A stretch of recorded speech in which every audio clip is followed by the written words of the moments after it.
Bonjour, bienvenue dans ce nouvel épisode de notre balado sérieux. Mais pas trop. L'histoire des Germains, des Francs et des Mérovingiens, saison 4. Je m'appelle Xavier. Et je m'appelle Romain. Et nous vous invitons à nous suivre sur les réseaux sociaux Facebook et Instagram à meropodcast.fr. Et à nous donner des étoiles sur votre plateforme d'écoute favorite et à nous partager vos commentaires en nous écrivant à meropodcast.fr@gmail.com. Ceci est l'épisode bonus 71. Viking. C'est Grégoire de Tours qui nous livre un récit stupéfiant d'attaque de Scandinaves au début du VIe siècle, et je le cite. Après cela, les Danois vinrent par mer dans les Gaules avec leur roi Chloïlaïc. Étant descendus à terre, ils ravagèrent un des pays du royaume de Théodoric Ier, réduisirent les habitants en captivité, et ayant chargé sur leurs vaisseaux les captifs et le reste de leur butin, ils se préparèrent à s'en retourner dans leur pays. Grégoire de Tours, livre 3. Alors, il est difficile de ne pas être un peu surpris d'apprendre au détour de ce passage que presque 2 siècles et demi avant le début officiel des invasions vikings, un premier roi danois a tenté un raid d'envergure en mer du Nord. Quelque part dans le pays de Frise, la région côtière à cheval entre les Pays-Bas et l'Allemagne moderne. Mais pourtant, c'est l'histoire qui nous est rapportée et qui va, chose plus bizarre encore, se retrouver vaguement intégrée dans le poème anglo-saxon ultra célèbre qu'est Beowulf. Le héros légendaire de nos voisins anglais serait, si on en croit le mythe, le neveu même du roi Chloïlaïc, se distinguant dès son plus jeune âge par des exploits contre différents monstres et ennemis.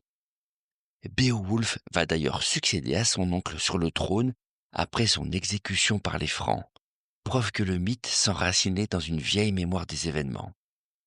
Et notre homme commencera ainsi son propre règne de 50 ans en Scandinavie avant d'être terrassé à son tour en combattant un dragon. Naturellement, a-t-on envie de dire. Alors, pour en revenir au roi Chloïlaïc, que penser de cette invasion de Danois que raconte le bon Grégoire et qui se termine avec leur écrasement par Théodebert, le fils de Théodoric Ier le Fourbe et la mort du souverain du Nord?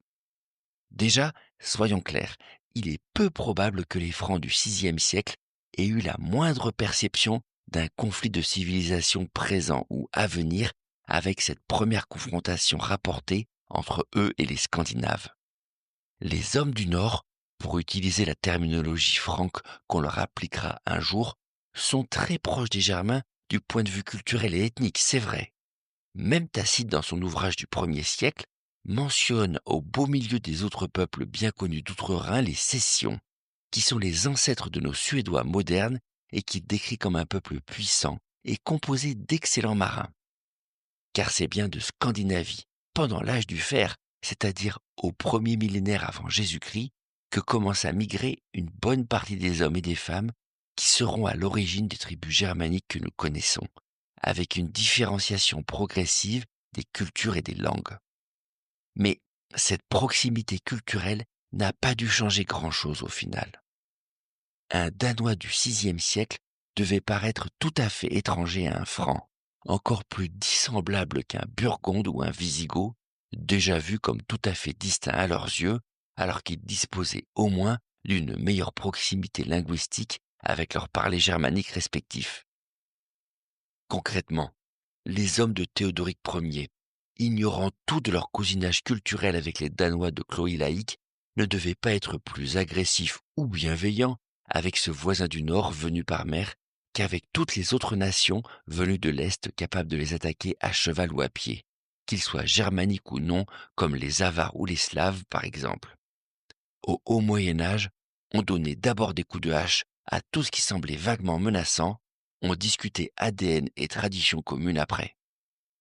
Ce raid des Danois n'est donc qu'un raid parmi d'autres recensés ou non au VIe siècle d'une multitude d'autres peuples et n'est qu'un lointain précurseur des fameux raids vikings, qui ne commencent officiellement qu'au 8e siècle, soit 250 ans plus tard.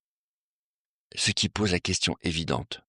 Si une attaque pareille unique était déjà possible, pourquoi tout ce temps après ce premier raid raté pour que des hommes du Nord ne reviennent en force et deviennent la grande terreur du Nord de l'Europe? À l'évidence, les raisons et les conditions soutenant l'expansion scandinave ne devaient pas encore être réunies au VIe siècle, même si les théories contradictoires sont légion chez les historiens pour expliquer la maturation lente de ce phénomène. Et si le sujet vous passionne, on continue à vous recommander chaudement le podcast La Dent Bleue de Maxime Courtoison. Les hypothèses initiales des historiens ont souvent mis en avant des facteurs économiques internes.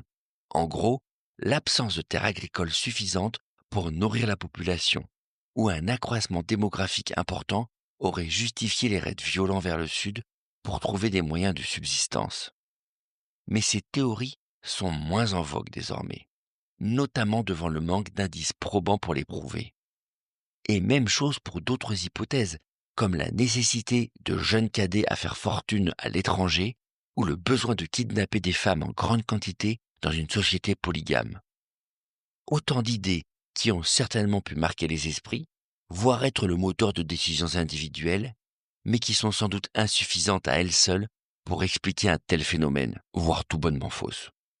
En tout cas, à ces possibles facteurs internes socio-économiques, d'autres hypothèses sont venues s'ajouter au fil du temps, que ce soit les dimensions technologiques, politiques, voire même climatiques, avec un mix de raisons internes à la société scandinave, convergeant toutes pour favoriser la naissance de l'âge viking, sans qu'il soit possible de pointer une seule cause à ce grand bouleversement.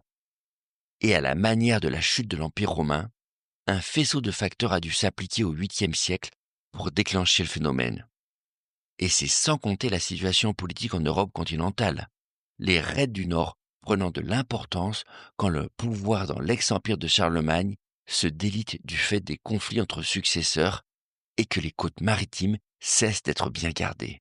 Ceci étant dit, un facteur semble indubitable pour le coup et admis par tous les historiens. La prospérité économique en mer du Nord à partir du 7e siècle a joué un rôle important, à la manière du limès séparant germains et romains entre le 2e et le 5e siècle, et dont l'activité économique a eu un rôle dément dans les grandes migrations germaniques. Car la frontière maritime qui divise le nord de l'Europe continentale et les îles britanniques de la Scandinavie devient un espace d'échange commercial intense au fil de l'épopée mérovingienne, avec une forte croissance des biens et des richesses traversant cette zone. Une réalité économique qui explique l'augmentation très importante du nombre de marchands sur les côtes maritimes du Nord et de son corollaire que sont les pirates, les deux populations n'étant pas forcément aussi étanches qu'il n'y paraît.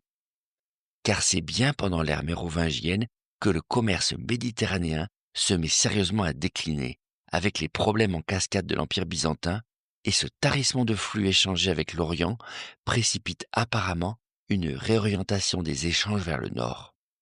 Et c'est sans doute là l'une des véritables racines de l'ère viking. Un commerce florissant, facile à piller et ouvrant de nombreuses opportunités à des chefs de guerre entreprenants. C'est d'ailleurs peut-être ça le plus intéressant dans le raid unique de Chloé Laïque, qui ouvre la période mérovingienne dès la mort de Clovis. En s'accaparant les bénéfices de la civilisation romaine, que ce soit de belles villes, de gros solidis en nord de Byzance ou des routes commerciales fonctionnelles, les Mérovingiens ont rapidement pris la position enviable de superpuissance richissime de l'Occident. Une situation glorieuse dont la face noire pourrait se résumer par la formule simple de « tout le monde veut vous piquer vos affaires ». L'âge des Vikings n'était pas encore d'actualité au VIe, mais les racines du mal étaient là. Le monde mérovingien a d'ailleurs dû faire face quasi immédiatement aux mêmes problématiques que celles dont ils ont été les responsables avec leurs voisins les Romains, que leurs propres agresseurs s'appellent les Lombards, qui vont commencer à créer du grabuge sur les Alpes dès la fin du VIe, ou les Avars, successeurs des Huns et grand épouvantail nomade de l'Est, responsables de raids meurtriers jusqu'au 7e siècle. Et le plus ironique dans tout ça, c'est que les Francs ne s'y prendront pas autrement avec ces hommes qu'en utilisant les mêmes recettes que les Romains du passé avec eux, c'est-à-dire en combinant la manière forte avec des conflits sanglants, comme Théodebert, fils de Théodoric le Fourbe, ou encore des traités de paix temporaires, assortis de gros paiements pour s'acheter le calme. Voire même la constitution d'États tampons aux frontières fait des débris des peuples vaincus pour éloigner d'autres menaces plus pénibles. Un panel de bonnes techniques éprouvées par l'Empire romain avec les barbares germaniques qui seront réemployés sans souci jusqu'au IXe et au Xe siècle par les Francs, notamment lorsqu'il faudra gérer les nouveaux hommes du Nord, lointains descendants de Chloé laïque et de sa troupe de gros bras. Un roi un peu trop en avance sur son temps apparemment, mais dont les successeurs réussiront pour leur part, après moult massacres et versements d'or arrachés à leurs victimes du Regnum Francorum ou d'ailleurs, à s'installer sur la terre de leurs adversaires, que ce soit en Grande-Bretagne ou, comme le nom l'indique encore, en Normandie. Un bon retour de karma, diront certains, pour les pillards germaniques du 5e siècle, confrontés à cette vieille réalité qu'il ne fait pas bon trop étaler sa richesse devant ses voisins plus misérables que vous si vous voulez vivre tranquillement. Là aussi, décidément, les Francs ont bien été les héritiers incontestables de leurs vieux ennemis, les Romains.